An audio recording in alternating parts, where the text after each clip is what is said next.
Soft, cinematic. Gambit. Exploding cards. Smooth Cajun charm. The trench coat that defies physics. Pure, unadulterated confidence.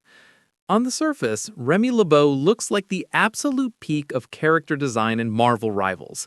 He is the ultimate power fantasy.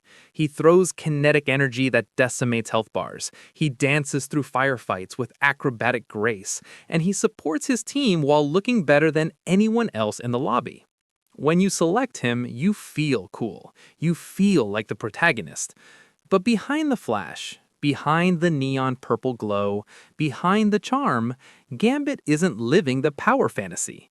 He's living the stress fantasy. Because while everyone else, the Iron Mans, the Hulks, the Spider-Mans, is playing a hero shooter, Gambit is playing a completely different game. A game built on invisible timers, decaying meters, impossible positioning, and crushing responsibility. This is Unplayable. And today, we're asking a question nobody wants to ask because the answer forces us to look at the game in a way that isn't fun. Why does it suck to be Gambit in Marvel Rivals? Here's the confusing part. Gambit isn't weak. If you look at the tier lists, if you look at the raw numbers, he is perfectly viable. He isn't useless. And he certainly isn't badly designed. In fact, artistically, he is a masterpiece. So why does playing Gambit feel so exhausting?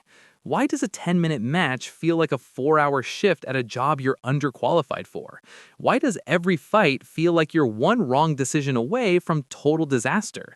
Why do your teammates expect you to save them, while the enemy team treats you like a public enemy number one?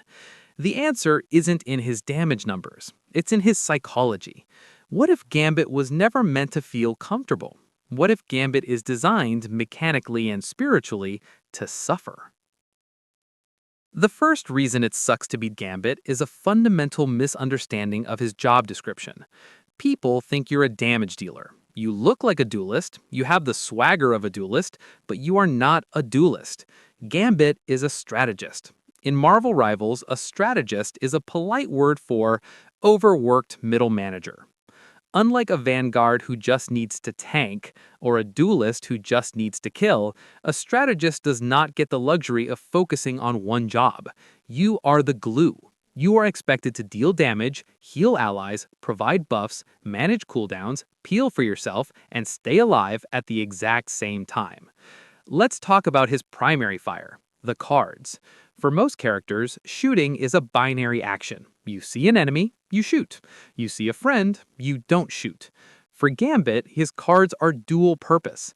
They hurt enemies, but they heal teammates. This sounds great on paper. In practice, it introduces decision fatigue. Every single time you press the trigger, your brain has to make a split-second calculation. There's an enemy Genji, Spider-Man, diving you. But your tank is at 20% health. Do you shoot the enemy to save yourself, or do you shoot the tank to save the team fight? If you shoot the enemy, your tank dies, and you get flamed in chat. If you shoot the tank, you die, the healing stops, and the team wipes anyway. There is no autopilot. You cannot zone out and just aim. Every click is a moral dilemma. Every missed card is visible failure. But the decision fatigue is just the tip of the iceberg. The real nightmare lies in the resource management. Everything Gambit does revolves around his resource mechanic, Sleight of Hand. This is a regenerating resource meter that controls your ability to output healing and damage. When it's full, you feel like a god. You can burst heal, you can burst damage, you control the flow of the game. When it's empty, you are a cosplayer with a stick. Here is the cruel loop of Gambit's design. To charge your cards, you often need to land hits or engage in combat. To heal your team, you need to spend the cards. This forces you into a suicide loop. To do your job as a healer, you have to stop healing and start fighting. You have to expose yourself to danger to generate the resource needed to save your team from danger.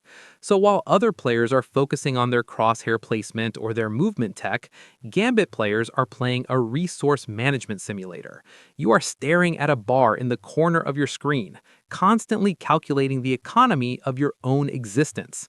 I have 30% charge. Is that enough to save the Hulk?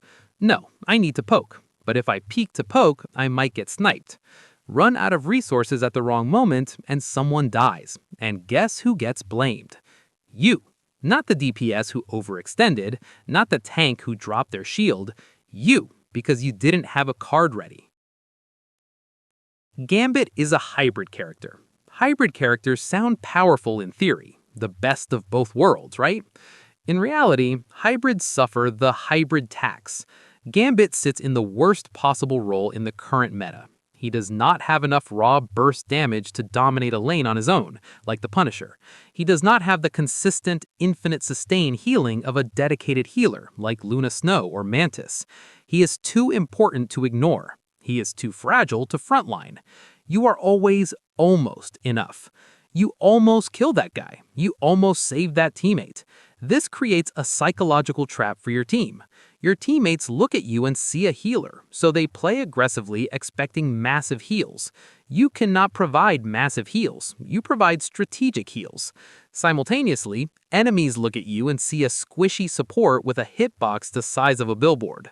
There's no safe space for Gambit. You can't hide in the backline because your range isn't infinite, and your projectiles have travel time.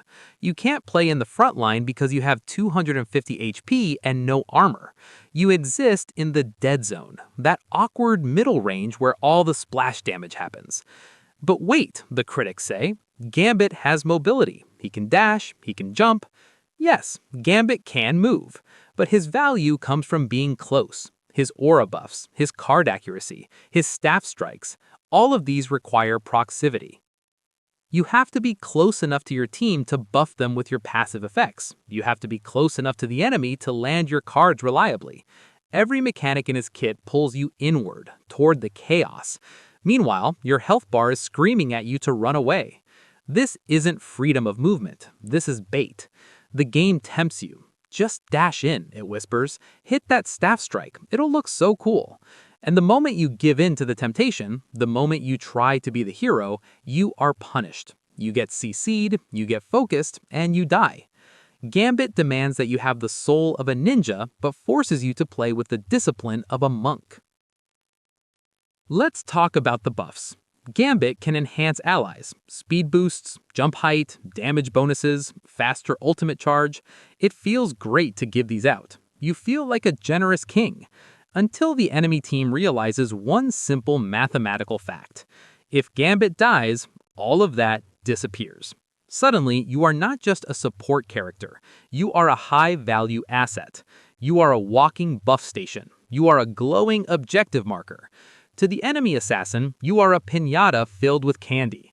If they kill the tank respawns. If they kill Gambit, the entire enemy team loses speed, damage, and healing. You didn't ask to be the most important person in the lobby. You just wanted to throw cards. But now you are the VIP, and you don't have a bodyguard. And finally, we have to talk about the ultimate, Royal Flush. On the surface, it looks incredible. Explosive cards everywhere, chaos, massive damage numbers, huge visual impact. It's the moment you play the character for. But let's look at it closely. What actually happens when you press Q? You jump into the air, you stop moving, you glow brightly, and you scream a voice line that tells everyone exactly where you are. It doesn't make you invincible. It doesn't give you a shield. It keeps you exposed during the most dangerous moment of the fight. Your so-called power spike is actually your moment of maximum vulnerability.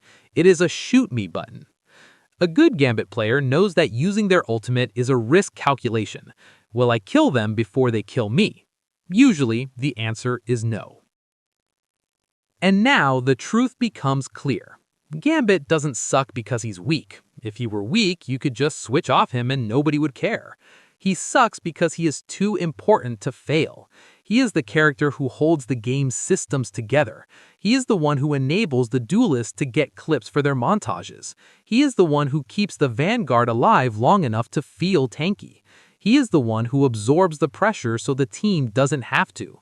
That is classic NPC suffering. When you play Gambit perfectly, nobody notices. They just think the team is playing well. Wow, we have so much speed. Wow, I'm getting healed so much. But when you make one mistake, when you miss one card, when your meter runs dry, everyone notices. Gambit is one of the best designed characters in Marvel Rivals because it captures the essence of the character perfectly. Not the cool thief, but the reluctant leader.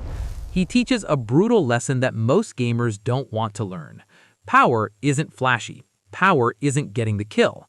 Power is responsibility. And responsibility is exhausting. So yeah, it sucks to be Gambit, because someone has to suffer so the heroes can win. This is Unplayable.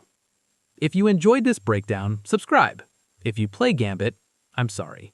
Go take a nap. And if you don't, now you know who's suffering for you.